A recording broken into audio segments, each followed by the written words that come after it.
Hi guys, Mary here from Her.ie, and we're here chatting to David Malone, who's Ellen's coach at Paralympics Ireland. She's 19 now, and her first her first games was in Beijing when she was just 13 years of age. But you were taking part in Beijing as well, is that right? Yeah, that's right. I suppose I retired in Beijing, and that was Ellen's first game. So I moved into the head of swimming after that in 2009, and I've looked after the Paralympic program since then.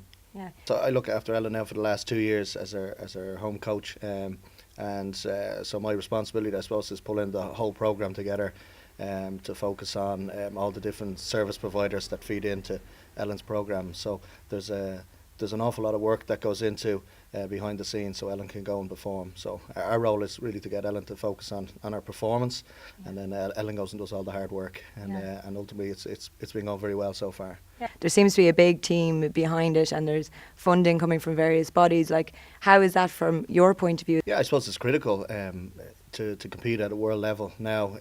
You've got to train smarter, and you've got to do everything that's around that to make sure that an athlete can perform to their best. So particularly around swimming in terms of performance analysis, physiology, strength and conditioning, and then the coaching, so nutrition and all the other service aspects that go into that. So there's a team of maybe 12 or 13 professional people that support Ellen, and again that's funded through the Irish Sports Council and then through Paralympics Ireland and the Institute of Sport as I suppose a collaborative approach to supporting all our athletes. How big of a process is that to get an athlete ready from the minute they walk out the door to when they're competing?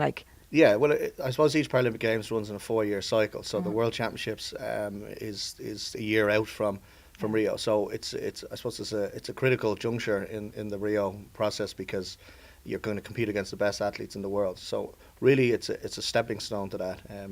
As Ellen mentioned earlier, it's an exciting time for Ellen because she's really breaking, or going into new boundaries now in terms of personal best times, and she's getting stronger. So she's hitting those in the gym as well, hitting them in training, and then I suppose the next couple of weeks is to build on that in terms of speed and try and piece all of that together. So ultimately, the aim is that when she goes in July at the World Championships, that she's able to take a next step up. Ellen works very hard, and the team works very hard around her, but there's a lot of fun around it as well, because it's very important when you spend that much time doing something. You got to enjoy it as well. So and I think you're more productive in that environment. So Ellen works with a sports psychologist as well, Stephen McIver works for Paralympics Ireland, and so Stephen is working with Ellen on different aspects of her own mental preparation, and then we work in collaboration. So we're trying to build that environment around it, that because each athlete's individual is different. So where it's generic in parts with a team, you really want to try and work to each athlete's strengths and allow them to perform, because ultimately if they're comfortable in that environment, they have a great opportunity to do that.